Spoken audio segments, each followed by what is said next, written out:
ನನಗನ್ನಿಸ್ತದ ಬಹುತೇಕ ಯಾರ್ಯಾರಿಗೆ B P ಇತ್ತು, ಶುಗರ್ ಇತ್ತು, ಅವೆಲ್ಲ ಬಿಟ್ಟು ಓಡಿ ಹೋಗ್ಯಾವೇನೋ ಅಂತ. ಹೆಂಗ್ರಿ ಅಜ್ಜಾರ್ ಅಂತ ನೀವು ಅನ್ಬೋದು. ನಮ್ಮ ಕೊಣ್ಣೂರು ಅಜ್ಜಾರು ಮ್ಯಾಲಿಂದ ಮ್ಯಾಲ ಚಪ್ಪಾಳೆ ಹೊಡಿಸಿ ನಿಮ್ಮೆಲ್ಲ ರೋಗ ಕಳೆದು ಬಿಟ್ಟಾರ ಅವರು. ಯಾಕೆ ಇವತ್ತು ವೈದ್ಯಶಾಸ್ತ್ರನೂ ಕೂಡ ಹೇಳ್ತದ, ಯಾರು ಚೆನ್ನಾಗಿ ಚಪ್ಪಾಳೆ ಬಾರಿಸ್ತಾರ ಹೃದಯದ ಕಾಯಿಲೆ ಬರುವುದಿಲ್ಲ, ಬಿ ಪಿ ಮತ್ತು ಶುಗರ್ ಓಡಿ ಹೋಗ್ತದ ಅಂತ. ಧರ್ಮ ಸಭೆಗಳು ಕೇವಲ ಧರ್ಮದ ವಿಚಾರ ಅಷ್ಟೇ ತಿಳಿಸ್ಲಿಕ್ಕೆ ಇರೋದಿಲ್ಲ, ನಿಮ್ಮ ಆರೋಗ್ಯದ ಕಾಳಜಿಯನ್ನು ಕೂಡ ವಹಿಸ್ಕೊಳ್ತವೆ ಅನ್ನೋದಕ್ಕೆ ನಮ್ಮ ಪೂಜ್ಯ ಕೊಣ್ಣೂರು ಸ್ವಾಮಿಗಳ ಒಂದು ಕಳಕಳಿಯೂ ಕೂಡ ಕಾರಣ ಅಂತ ನಾನು ಭಾವಿಸ್ತೀನಿ. ಈ ಸಭೆಯಲ್ಲಿ ನಮ್ಮ ಬಾಲೆ ಹೊಸೂರಿನ ಮತ್ತು ಶಿರಹಟ್ಟಿಯ ಜಗದ್ಗುರುಗಳಿದ್ದಾರೆ. ನಾನು ಹೆಚ್ಚಿಗೆ ಮಾತಾಡೋದಿಲ್ಲ, ಸುಮ್ಮನೆ ಒಂದು 5 ನಿಮಿಷಗಳ ಕಾಲ ನಾನು ಮತ್ತು ನಮ್ಮ ಪ್ರಭುಕುಮಾರ ಶಿವಾಚಾರ್ಯರು ಶಿವಯೋಗ ಮಂದಿರದಲ್ಲಿ ಕಳೆದಿರ್ತಕ್ಕಂಥ ದಿನಗಳು ಮತ್ತು ಒಂದು ಚಿಕ್ಕ ಘಟನೆಯನ್ನು ಹೇಳಿ ನನ್ನ ಮಾತುಗಳನ್ನು ಮುಗಿಸ್ತೇನೆ.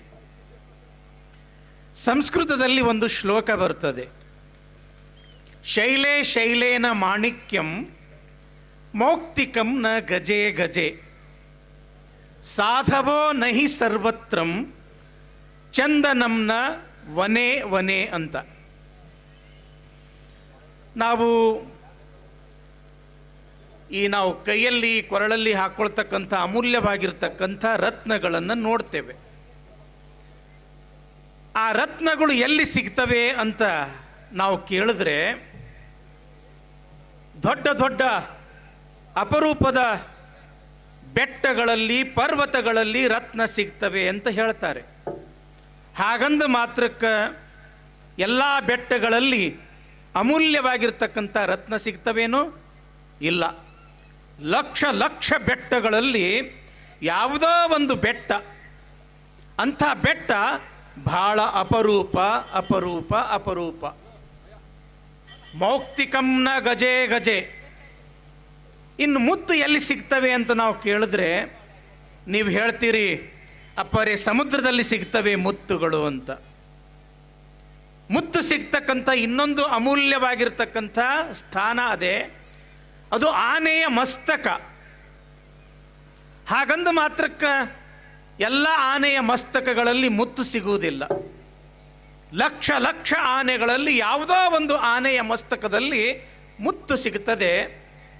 ಆ ಮುತ್ತು ಸಿಗ್ತಕ್ಕಂಥ ಆನೆಯೂ ಕೂಡ ಹೇಗೆ ಅಪರೂಪ ಅಪರೂಪ ಅಪರೂಪವೋ ಹಾಗೆ ನಮ್ಮ ಮಸೂತಿಯ ಜಗದೀಶ್ವರ ಮಠದ ಪ್ರಭುಕುಮಾರ ಶಿವಾಚಾರ್ಯರಂಥ ಸ್ವಾಮಿಗಳು ಸಿಗುವುದು ಕೂಡ ಅಷ್ಟೇ ಅಪರೂಪ ಅಪರೂಪ ಅಪರೂಪ ಅಂತಂದರೆ ತಪ್ಪಾಗಲಿಕ್ಕಿಲ್ಲ.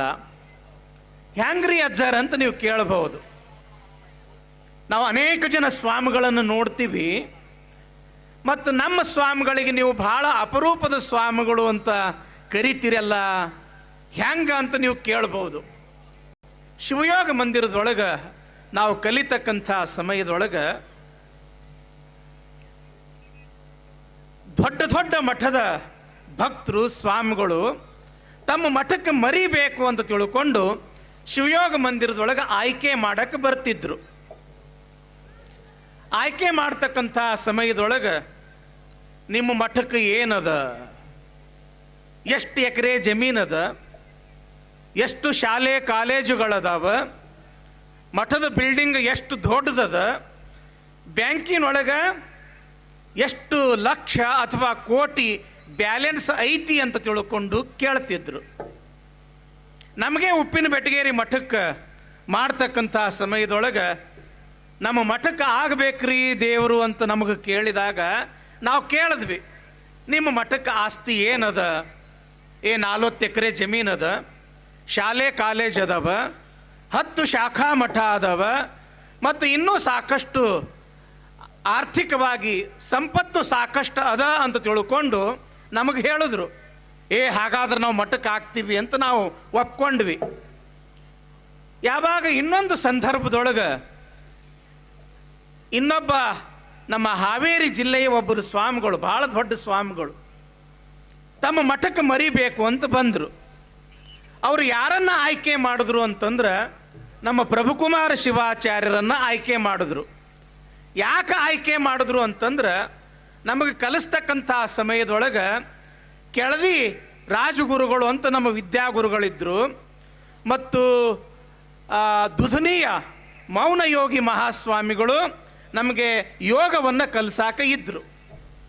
ಅವ್ರ ಕೈಯಾಗ ತಯಾರಾಗಿರ್ತಕ್ಕಂಥವ್ರು ನಮ್ಮ ಪ್ರಭುಕುಮಾರ ಶಿವಾಚಾರ್ಯರು. ಇವರ ಇಬ್ಬರ ಪ್ರೀತಿಯ ಶಿಷ್ಯ ಇವರು.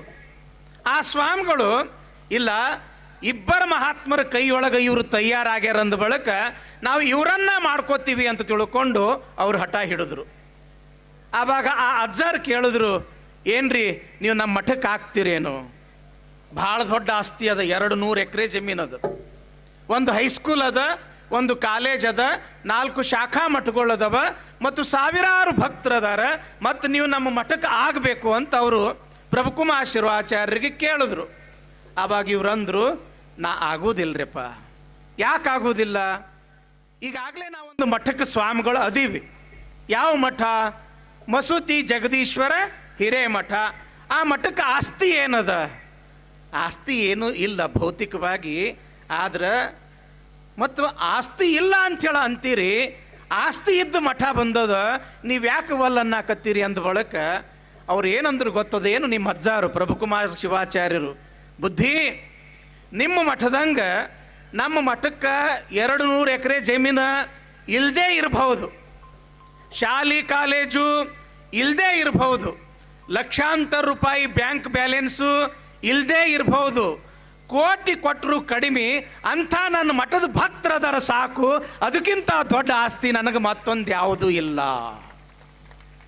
ಯಾವಾಗ ಇವರು ಹಿಂಗಂದ್ರು ಆವಾಗ ನಮ್ಮ ಆ ಹಾವೇರಿ ಭಾಗದ ಸ್ವಾಮಿಗಳು, ಯಪ್ಪ ನೀ ನಿಜವಾದ ಸ್ವಾಮಿ ನೋಡು, ನಿಜವಾದ ಸ್ವಾಮಿ ನೋಡು, ನೀ ಯಾವ ಮಠಕ್ಕೆ ಆಗ್ತಿ ಆ ಮಠದ ಪುಣ್ಯ, ಆ ಭಕ್ತರ ಪುಣ್ಯ.